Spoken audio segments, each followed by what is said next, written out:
From multicolored dungeon roguelikes to third-person loot shooters set in the far future, there's plenty of ways to get your gaming fix set to come this month. The MMORPG behemoth that is Final Fantasy XIV continues to go from strength to strength, and this month sees the release of the game's 5th expansion pack, Final Fantasy XIV Dawntrail. Main additions include an all-new playable female race called the Hrothgar, the ability to explore uncharted regions of Eorza's continent of Turul, and an entire graphics overhaul that will see the game look better than ever before. Besides, you know Square Enix is taking Dawntrail's launch seriously, propping up a humongous aetheryte crystal at London's King Cross station in the lead up to release. Will Dawntrail live up to the hype? We'll find out on Tuesday, July 2nd. Also arriving on Tuesday, July 2nd is an outer space third-person looter shooter that makes a claim of having one of the most forgetful titles of the year. Being developed in Unreal Engine 5, however, means the first Descendant is looking proper gorgeous on the visual front. Questions remain whether or not the mission structure,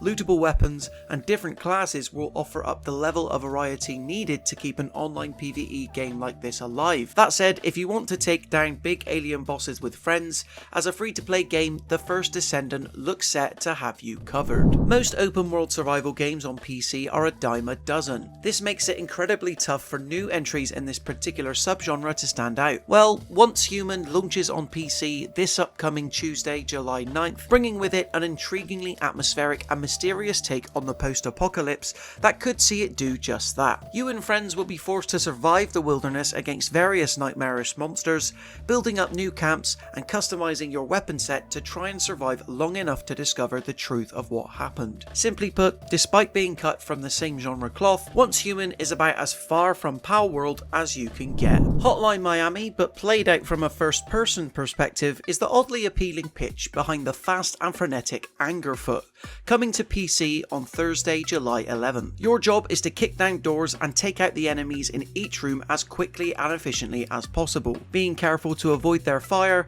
and attacking them first against the backdrop of a truly pulsating soundtrack. The faster you are, the better, and the ability to unlock new weapons, sneaker types, and power upgrades is key to mastering your Angryfoot and standing the best chance. Angerfoot is an absolutely madcap premise, but strangely hard to put down in the moment. Having spent months in early access on PC already, players on PlayStation 4 and PlayStation 5 can look forward to a feature-complete sequel to Red Hook Studios' original indie classic, Darkest Dungeon, on Monday, July 15th. You'll still be plundering countless punishing dungeons with a unique crew from a 2D perspective, only this time with improved turn-based combat and a greater range of recruitable heroes. The same great inky art style returns, as does the harsh difficulty, all in aid of a larger experience that tests your ability to keep your party sane. Set in an idyllic and cel-shaded version of the Austrian Alps, Dungeons of Hinterberg is the colourful take on the roguelike dungeon crawler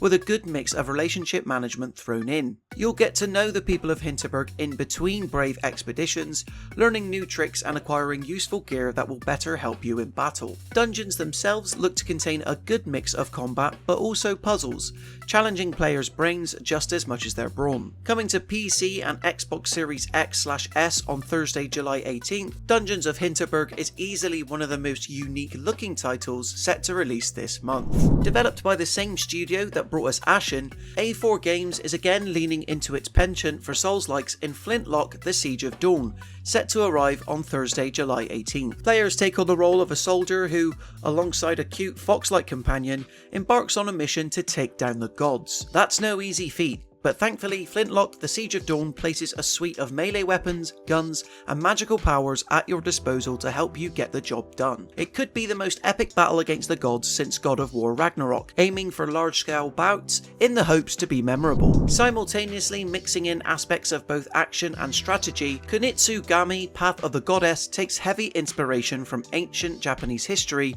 in which players take on the role of a warrior who must seek peace in the battle between spirits and mortal man. It's a bit of a gamble from Capcom, who up until now have been on a really good winning streak with the likes of the Resident Evil 4 remake, Dragon's Dogma 2 and Monster Hunter Rise all releasing in quick succession. Friday, July 19th is when we'll find out if Kunitsugami Path of the Goddess is able to join this coveted pantheon. Another year, another F1 Manager game, but at least this time it looks to have put together the most comprehensive package for F1 fans yet. While managing one of 10 officially licensed teams, or one of your own creation, in a first for the series, F1 Manager 2024 replicates the act of managing a season thanks to the ability to design your own logo and livery, recruit staff, and the opportunity to manage the mental state of your team thanks to the all-new mentality system. This, coupled with improvements to the dynamic team AI, sets F1 Manager 2024 up perfectly to delight petrolhead fans when it releases on Tuesday, July 23rd. So there you have it in terms of our 10 top picks for the biggest games releasing on PlayStation, Xbox, PC and Nintendo throughout the course of July. Which ones are you most excited about trying out for yourself? Be sure to let us know in the comment section below. And consider subscribing to the Mirror Gaming YouTube channel to stay up to date with even more videos like this.